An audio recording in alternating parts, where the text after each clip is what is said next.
Selamat siang Bapak dosen dan teman-teman semua. Perkenalkan kami dari kelompok 2 yang akan membawakan materi tentang hakikat pembelajaran PKN di SD. Sebelum itu kami akan memperkenalkan diri kami masing-masing. Perkenalkan, nama saya Monika Aprilia Karvita Wiyamata. Perkenalkan, nama saya Maria Oliva Firunam. Perkenalkan, nama saya Kristen Cynthia Lydia Putrisana. Perkenalkan, nama saya Jessica Nasunasi. Baik, yang pertama kita mengenal dulu tentang latar belakang dari hakikat pembelajaran PKN di SD. Nah, di era globalisasi ini Indonesia menghadapi tantangan besar dalam menjaga identitas nasional dan nilai-nilai leluhur kebangsaan. Banyak penelitian menunjukkan bahwa meskipun dibekali dengan pengetahuan formal tentang Pancasila dan kewarganegaraan, ternyata praktik nilai-nilai tersebut itu masih lemah, terutama di tingkat sekolah dasar. Nah, di mana karakter awal dan kecenderungan moral mulai dibentuk. Nah, selanjutnya studi analisis materi pendidikan dan kewarganegaraan PKN di SD oleh Sedia Santosa dan Zainuri 2022 menunjukkan bahwa materi PKN di SD seringkali bersifat teoritis dan kurang kontekstual. Jadi materi dan indikator kompetensi dasar menjadi landasan penting, tetapi belum sepenuhnya diterjemahkan ke dalam strategi pembelajaran yang relevan dengan kehidupan sehari-hari. Nah, kesenjangan ini menyebabkan pembelajaran kewarganegaraan itu di banyak sekolah belum efektif dalam membangun kesadaran dan kewajiban serta kemampuan moral dan sosial siswa. Selanjutnya, kekurangan lain adalah metode pembelajaran dan desain kurikulum PKN yang belum selalu mengakomodasi keunikan lokal dan kebutuhan siswa.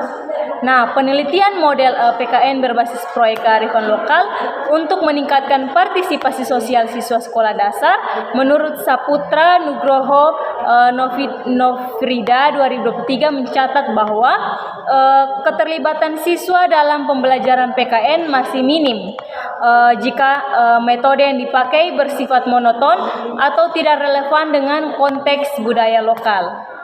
Nah, penggunaan proyek berbasis kearifan lokal ini dapat menjadi solusi untuk meningkatkan partisipasi sosial siswa dan menjadikan pembelajaran lebih bermakna.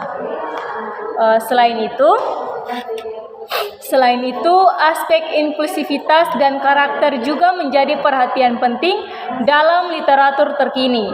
Misalnya, An Analysis of Inclusiveness in Teaching, Citizenship Education, Civic Education in Primary Schools. Nah, tahun 2023 menunjukkan bahwa meskipun kurikulum PKN telah mencantumkan tujuan inklusif, praktik di lapangan itu belum selalu memungkinkan semua siswa terlibat secara penuh, terutama siswa dengan kebutuhan khusus atau dari latar belakang yang berbeda secara sosial dan budaya. Nah, kesulitan dalam pengelolaan kelas, adaptasi materi, dan penggunaan media pembelajaran juga menjadi penghambat inklusivitas. Nah, terakhir dari latar belakang ini yaitu pentingnya pendidikan karakter lewat PKN ini juga sering disoroti karena adanya kecenderungan moral dan sosial pada siswa yang memprihatinkan seperti rendahnya toleransi, kurangnya gotong royong, dan perilaku antisosial lainnya. Nah, artikel internalisasi karakter gotong royong dalam pembelajaran PKN di SD oleh Muhammad Faizan Mutakin dan Hadia Rohana tahun 2022 sampai 2023 mengungkap bahwa internalisasi nilai gotong royong ini secara langsung dalam pembelajaran mampu memperkuat hubungan sosial antar siswa dan meningkatkan rasa empati serta membantu guru dalam membangun suasana kelas yang lebih sportif dan kolaboratif. Jadi pembelajaran PKN ini di mana guru itu harus lebih memperhatikan strategi pembelajaran karena seringkali dikenal bahwa pembelajaran PKN ini lebih terasa membosankan daripada pembelajaran yang lain. Jadi bagaimana guru mengelola kelas agar anak-anak itu tidak bosan dan monoton terhadap pembelajaran yang sedang berlangsung. Oke, baik. Selanjutnya kita akan masuk ke dalam pengertian hakikat. Jadi pengertian hakikat dari pembelajaran PKN SD. Jadi pembelajaran pendidikan kewargaan negara atau PKN pada tingkat sekolah dasar ini hakikatnya itu dia berfungsi sebagai fondasi awal dari pembentukan warga negara yang berkarakter. Jadi dia di sini dia bukan sekedar transfer pengetahuan faktual tentang negara, ada konstitusi atau simbol-simbol kenegaraan yang memungkinkan ini di sini yang memungkinkan itu adalah ada sikap, pembentukan sikap, nilai, dan juga keterampilan sosial yang memungkinkan anak sejak dini itu dapat berinteraksi secara bertanggung jawab dalam keluarga, sekolah, dan lingkungan sosial. Jadi pada dasarnya pembelajaran PKN di SD ini dia bukan sekedar mengenalkan anak pada fakta tentang negara seperti lambang negara, ada konstitusi atau hal-hal teknis lainnya. Tetapi lebih dari itu, di mana PKN ini dia berfungsi sebagai landasan awal untuk membentuk karakter dari mereka sebagai warga negara yang baik. Di sini artinya bahwa anak-anak itu diajarkan bagaimana memiliki sikap dan nilai yang tepat serta bagaimana keterampilan mereka dalam berinteraksi sosial secara bertanggung jawab. Misalnya, di sini melalui pembelajaran PKN, anak-anak itu dia belajar tentang pentingnya sikap saling menghormati dalam keluarga, ada juga bagaimana mereka harus patuh pada aturan di sekolah, dan juga bagaimana sih mereka dapat bersikap sikap saling menghormati keluarga, dan bagaimana mereka itu harus patuh pada aturan di sekolah, dan bagaimana mereka dapat bersikap baik dan bertanggung jawab di lingkungan sekitar mereka.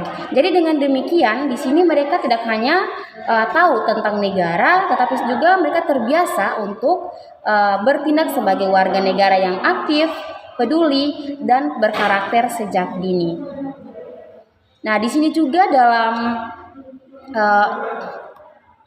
secara pedagogis, di sini hakikat pembelajaran itu PKN SD sini menuntut pendekatan yang aktif, ada juga kontekstual dan juga berbasis pengalaman. Nah, yang pertama di sini ada pendekatan aktif. Jadi pendekatan aktif ini pembelajaran yang melibatkan siswa secara langsung itu dalam proses belajar sehingga mereka itu tidak hanya menerima informasi tetapi juga aktif bertanya, berdiskusi, dan berpartisipasi serta dalam kegiatan belajar. Nah, hal ini juga mendorong keterlibatan maksimal siswa untuk memahami materi itu secara mendalam.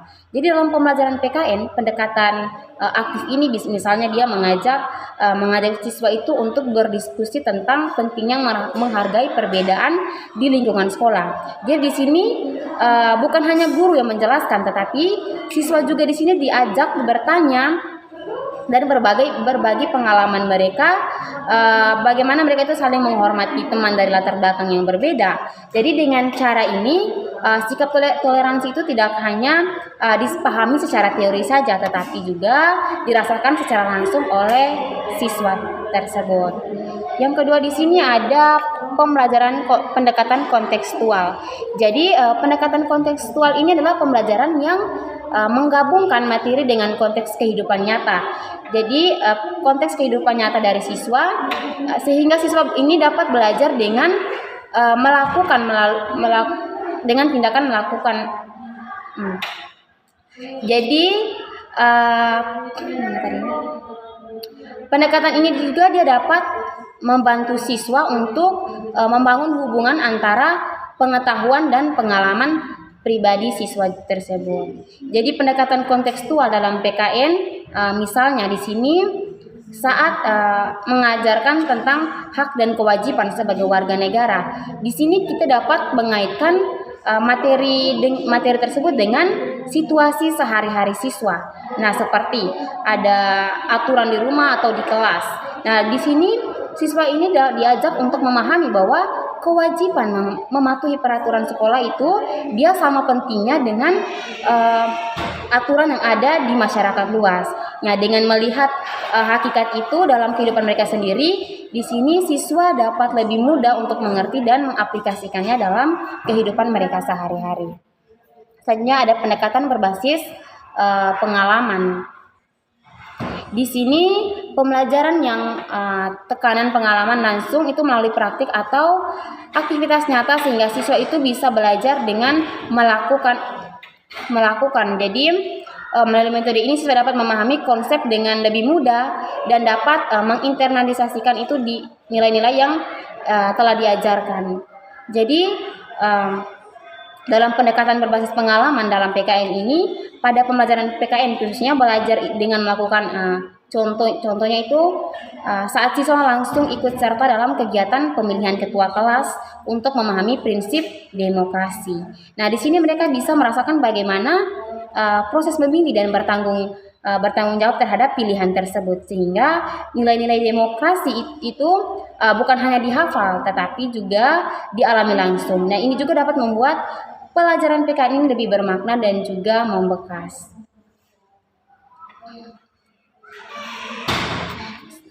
Selain itu dari sisi kurikulum dan penilaian, hakikatnya PKN di SD ini juga dia menuntut integrasi lintas mata pelajaran dan penilaian autentik, di mana oleh karena itu di sini bahan ajar PKN itu sering dirancang tematik terpadu sehingga nilai-nilai kewargaan negara itu muncul dalam ada konteks bahasa Indonesia, ada IPA, IPS maupun kegiatan ekstrakurikuler. Jadi penilaian formatif ini atau observasi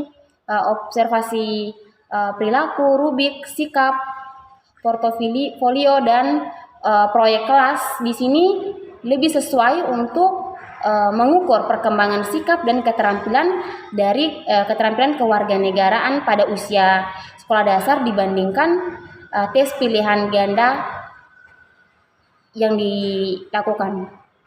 Jadi dalam pembelajaran PKN di SD kurikulum dan cara penilaiannya itu memang dirancang agar lebih menyatu dengan pelajaran lain. Jadi pembelajaran PKN ini tidak berdiri sendiri tetapi sering dikaitkan dengan topik dalam mata pelajaran bahasa Indonesia, IPA atau bahkan kegiatan ekstrakurikuler. Nah, misalnya di sini saat siswa belajar tentang gotong royong dalam pelajaran PKN. Nah, nilai-nilai tersebut juga bisa muncul saat mereka membaca teks cerita dalam bahasa Indonesia atau saat melakukan percobaan kelompok di mata pelajaran IPA. Nah, untuk penilaian di sini guru tidak hanya mengandalkan teks pilihan ganda tetapi juga dapat menggunakan cara-cara yang dapat menggambarkan perkembangan sikap dan keterampilan siswa secara nyata. Contohnya dengan mengamati perilaku siswa sehari-hari.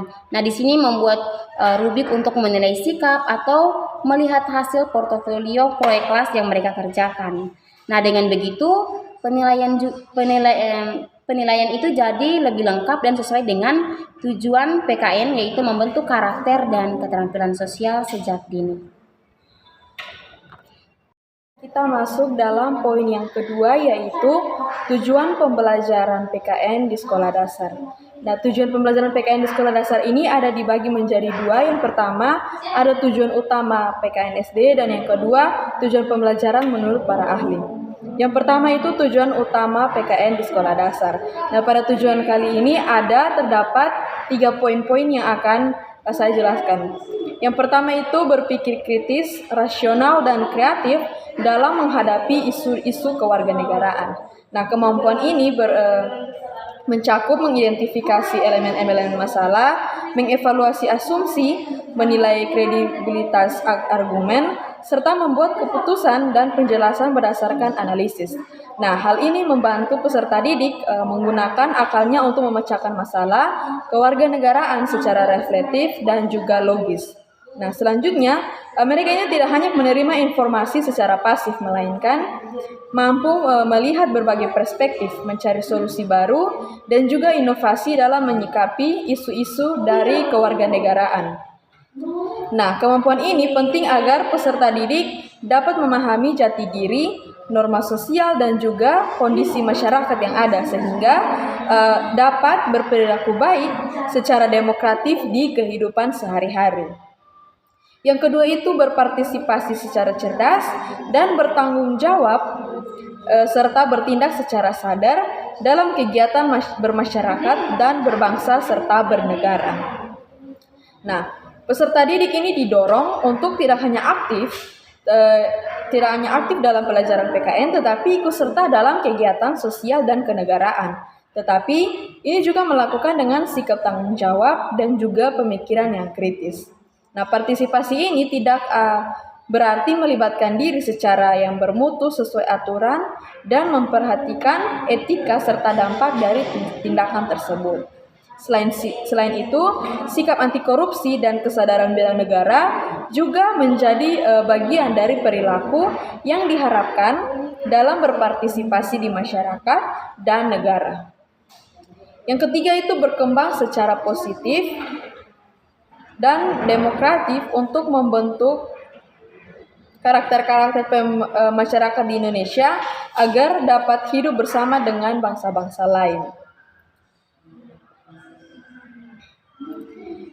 Nah, pendidikan kewarganegaraan ini menanamkan pengembangan karakter positif yang demokratis seperti menghargai keberagaman dan norma-norma seperti masyarakat Indonesia. Nah, peserta didik ini diajarkan untuk bisa hidup berdampingan secara harmonis dengan sesama warga negara dan juga bangsa dari negara lain dengan menjunjung tinggi nilai-nilai demokrasi dan juga persatuan. Nah, hal ini juga mencakup kesadaran tentang hak asasi manusia, penghormatan terhadap perbedaan, serta sikap toleran dalam kehidupan berbangsa dan bernegara. Nah, yang terakhir itu ada berinteraksi dengan bangsa-bangsa lain dalam peraturan dunia secara langsung dengan memanfaatkan teknologi, informasi, dan juga komunikasi. Nah, peserta didik ini diajarkan untuk mampu berkomunikasi dan berinteraksi di tingkat internasional secara cerdas dan juga tanggung jawab. Nah, pemanfaatan teknologi informasi dan juga komunikasi menjadi kunci dalam membuka wawasan global dan partisipasi aktif dalam komunitas dunia.